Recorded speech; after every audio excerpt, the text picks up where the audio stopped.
जो आईसीयू में हैं, कुछ क्रिटिकल हैं, उनकी पूरी देखरेख हो रही है और जो बेस्ट पॉसिबल मेडिकल हेल्प उनको मिल सकती है वो लोग यहाँ मुहैया करा रहे हैं। और रोड पर क्योंकि वो हादसा, क्योंकि इसमें ऑयल टैंकर इन्वॉल्व था, इतनी आग लगी और बड़ा एक भीषण हादसा हुआ, मुझे लगता है कि इससे हम सब बहुत दुखी हैं।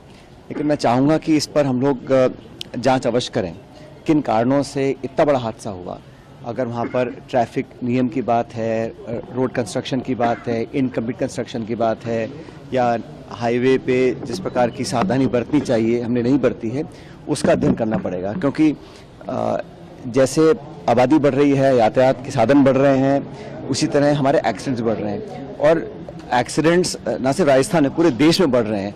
लेकिन सरकारों को इस पर बहुत गंभीरता से ध्यान देना पड़ेगा कि हम सेफ्टी नॉर्म्स को हम फॉलो कर रहे हैं कि नहीं कर रहे हैं।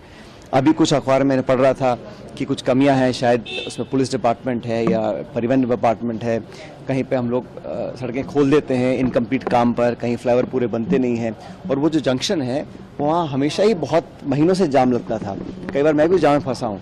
लेकिन इस प्रकार का हादसा होगा कल्पना नहीं करी थी। इसलिए आने वाले समय में अगर हमें ऐसी घटनाओं से बचना है तो बहुत सावधानी बरतनी पड़ेगी, न सिर्फ सरकार को लेकिन जो लोग भी हैं, हम लोग भी जो सड़कों पर चलते हैं थोड़ी सावधानी से काम करें। क्योंकि जिस प्रकार आग लगी है, लोगों की मौत, मैं देखकर बड़ा मन खराब हुआ। क्योंकि 70% 80% बर्न्स लोगों को हैं जो अभी आईसीयू भर्ती हैं और बहुतों की मौत हुई है। मैं बड़ा दुख हम सब लोगों को, उम्मीद करता हूं कि ऐसी घटना कभी ना हो। मृतकों के लिए सरकार से कोई विशेष मांग? नहीं, सरकार ने, जहां मेरी जानकारी, सरकार ने कुछ आर्थिक मदद लोगों को दी है और भी अगर जरूरत पड़े तो सरकार को करना चाहिए, ना सिर्फ राज्य सरकार को लेकिन केंद्र सरकार को भी। क्योंकि ये अधिकांश जो लोग थे वो बहुत साधन संपन्न नहीं थे और वर्किंग क्लास के लोग थे, तो उनकी जितनी सहायता हो सकती है करनी चाहिए, सरकार को भी, हम सब लोगों को करनी चाहिए।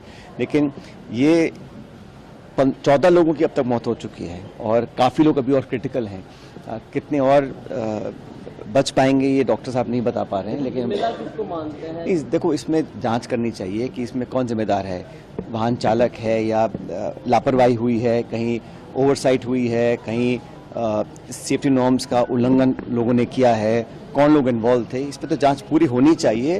लेकिन जांच के बाद उस जांच से सबक लेना पड़ेगा। हम हर बार घटना होती है, जांच कराते हैं, फिर ठंडे बस्ते में डाल देते हैं। उसको लागू करने के लिए, सेफ्टी नॉर्म्स को लागू करने के लिए, अच्छी प्रैक्टिस लागू करने के लिए मापदंड बनाने पड़ेंगे और कोई ना कोई जिम्मेदारी लेगा हर स्तर पर, सरकार के स्तर पर, जिला स्तर पर, विभाग के स्तर पर, डिपार्टमेंट के स्तर पर और समाज के स्तर पर भी। लेकिन इस प्रकार की घटना होने से पूरे देश में आज एक शोक का माहौल है और मैं दोबारा जो जिनकी मौतें हुई हैं उन सब के परिजनों को अपनी सांत्वना देना चाहता हूं और उम्मीद करता हूं कि जो लोग अभी हॉस्पिटल में हैं ये सब बहुत जल्दी स्वस्थ हो जाए। वैसे स्थानीय लोगों का मानना है कि वो जो कट है वो लंबे समय से इसी तरह की वहाँ पर बनी रहती है, दुर्घटना की। पहले छोटी मोटी घटनाएं हुई